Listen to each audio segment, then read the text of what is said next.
4สาว4ไอเดีย4คอนเซปต์อัลบั้มไอเดียการทำอัลบั้มเดียวของเมมเบอร์ Blackpink แต่ละคนแตกต่างกันยังไงนำเสนอออกมาแบบไหนกันบ้างวันนี้เรามาดูกันเนื่องจากเมมเบอร์ของ Blackpink ได้แยกย้ายกันไปทำงานเดี่ยวเป็นเวลา1 ปีและทุกคนก็ได้ปล่อยอัลบั้มโซโล่ออกมากันครบเรียบร้อยแล้วเราเลยจะมารวบตึงดูกันสักหน่อยว่าสาวๆแต่ละคนนำเสนออัลบั้มของตัวเองออกมาในคอนเซปต์แบบไหนกันบ้างนะคะเริ่มที่คนแรกโรเซ่กับอัลบั้มโรซี่ซึ่งชื่ออัลบั้มก็มาจากชื่อเล่นที่ครอบครัวและเพื่อนของโรเซ่เรียกโรเซ่ว่าโรซี่เป็นประจำเธอก็ตั้งใจเอาชื่อเล่นนี้มาเป็นชื่ออัลบั้มเพื่อบ่งบอกถึงตัวตนที่คนไม่ค่อยรับรู้จากภาพของโรเซ่ Blackpink เธอให้สัมภาษณ์ในรายการ Apple Music ว่ามันเป็นอะไรบางอย่างที่อยู่กับเธอมา 2-3 ปีแล้ว โดยส่วนตัวก็ไม่คิดว่าเธอควรจะได้รับความรักแบบนี้ มันก็เลยยังติดอยู่ในใจเธอมาตลอด 12 track list ในอัลบั้ม Rosie จึงเต็มไปด้วยภาวะพะวงกับความรู้สึกรักเลิกหมุนวนอยู่ในมหาสมุทรแห่งความรู้สึกโหยหาโกรธเคืองเสียใจคิดถึงแต่ก็ไม่สามารถว่ายออกมาจากการดำดิ่งนั้นได้โรเซ่เฝ้ารอช่วงเวลานี้มาทั้งชีวิตเธอเติบโตมากับการฟังเพลงศิลปินหญิงมากมายซึ่งศิลปินเหล่านั้นช่วยให้เธอผ่านเวลายากๆมาได้ก็เลยอยากจะมีอัลบั้มแบบนั้นบ้างการเปิดเผยเรื่องราวของตัวเองเป็นเรื่องยากเพราะพวกเธอถูกฝึกมาให้เป็นคนที่สมบูรณ์แบบแม้กระทั่งการตอบคำถามของแฟนๆมาวันนี้เธอจึงเลือกที่จะซื่อสัตย์กับความรู้สึกและเปิดเผยเรื่องราวอีกด้านหนึ่งของเธอเองอัลบั้มนี้เป็นการเปิดเผยความอ่อนไหวที่ทำให้รู้ว่าโรเซ่ก็คือมนุษย์คนหนึ่งบางทีก็ต้องพบกับความเจ็บปวดจากความรักในช่วงวัยนี้เจอความผิดหวัง move on ได้ยากแบบนี้แหละและการเปิดเผยการระบายความอ่อนไหวอย่างตรงไปตรงมาก็คงจะเป็นกระบวนการหนึ่งของการ move on เหมือนกันโรเซ่บอกว่า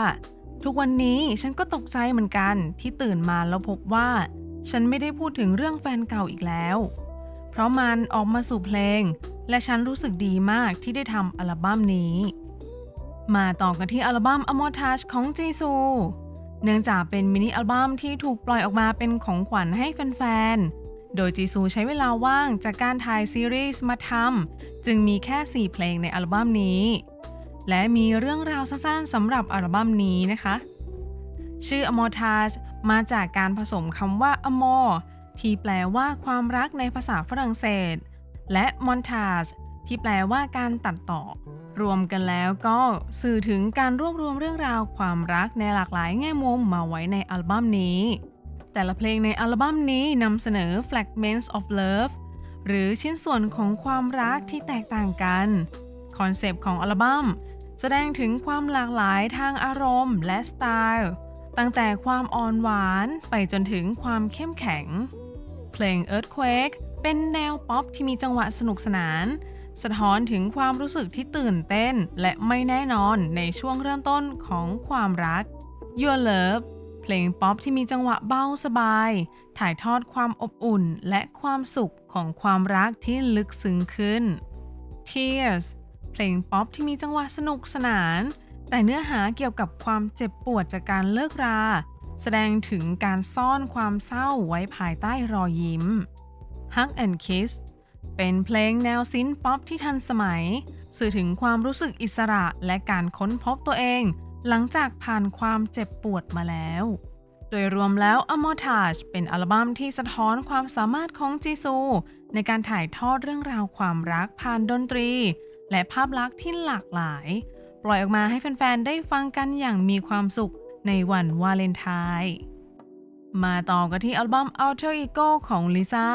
เป็นการนำเสนอ5บุคลิกที่แตกต่างกันของลิซ่าเองโดยแต่ละบุคลิกสะท้อนผ่านเพลงและสไตล์ที่หลากหลายผ่านตัวละคร Roxy, Sunny, Kiki, Speedy และ Wixie ซึ่งแต่ละบุคลิกจะถูกนำเสนอผ่านเพลงเหล่านี้คาแรคเตอร์ Roxy ที่แสดงถึงความเป็นร็อกสตาร์มั่นใจ และเปี่ยมไปด้วยพลัง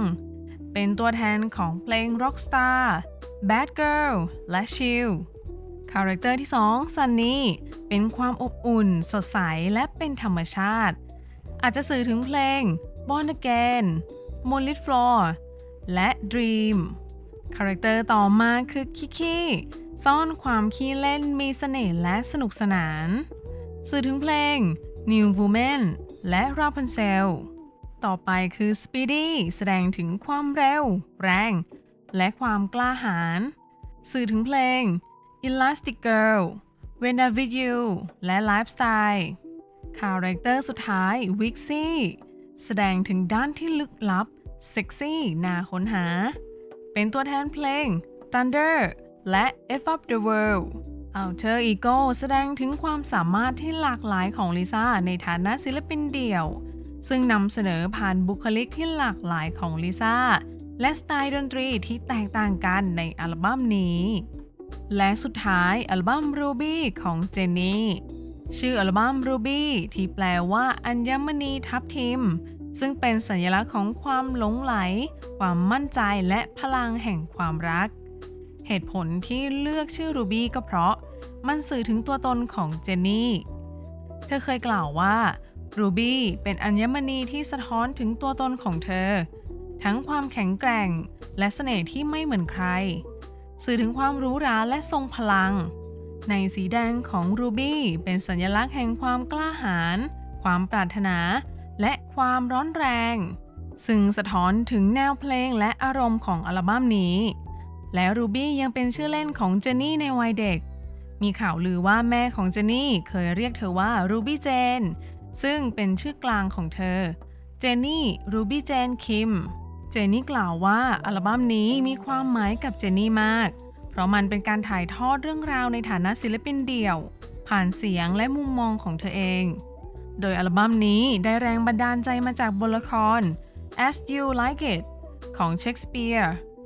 ที่พูดถึงการเริ่มต้นชีวิตความรักความศรัทธาและจุดสูงสุดของชีวิตการเปิดม่านบนเวทีนั้นเปรียบเสมือนจุดเริ่มต้นใหม่ในเส้นทางดนตรีของเจนนี่กระบวนการระหว่างการทำอัลบั้มนี้เป็นสิ่งที่มีคุณค่ากับการเติบโตในฐานะศิลปินของเธอมากอีกทั้งยังเป็นการค้นพบเสียงและตัวตนที่แท้จริงของเจนนี่อีกด้วยเพลงที่โดดเด่นในอัลบั้มนี้คือ Like Jenny เป็นเพลงที่เน้นการเสริมสร้างพลังให้กับตัวเอง Extra L รวมกับ Doechii แสดงถึงความมั่นใจและการเป็นตัวของตัวเองเพลง Love Hangover เพลงนี้ได้ร่วมงานกันกับ Dominic Fike ถ่ายทอดความรู้สึกซับซ้อนในความสัมพันธ์แล้วก็ยังมีเพลงอีกมากมายในอัลบั้มที่มีความแตกต่างกันไปผู้ฟังสามารถเลือกฟังแนวที่ตัวเองชอบได้เลยหลังจากที่สีสาวปล่อยอัลบั้มเดียวกันครบแล้วทีนี้ก็มารอดูกันว่าอัลบั้มวงของ Blackpink จะมาเมื่อไหร่ตอนนี้ก็ประกาศ World Tour ไปแล้วด้วยไม่แน่ว่าอัลบั้มวงอาจจะมาเร็วกว่าที่คิดก็ได้คราวนี้อยากได้เพลงเยอะๆเลยคิดถึงเสียงของทั้ง4คนที่ร้องร่วมกันมากๆเพราะมันลงตัวที่สุดแล้วจริงๆนะคะทุกคนคิดว่าอัลบั้มวงจะมาเมื่อไหร่คอมเมนต์มาคุยกันได้เลยนะถ้าคุณเป็นติ่งตึกดำอยากจะติดตามเรื่องราวสนุกๆของค่ายนี้ก็ฝากกดติดตามกดไลค์กดแชร์ให้เพื่อนๆมาติ่งด้วยกันเยอะๆนะคะ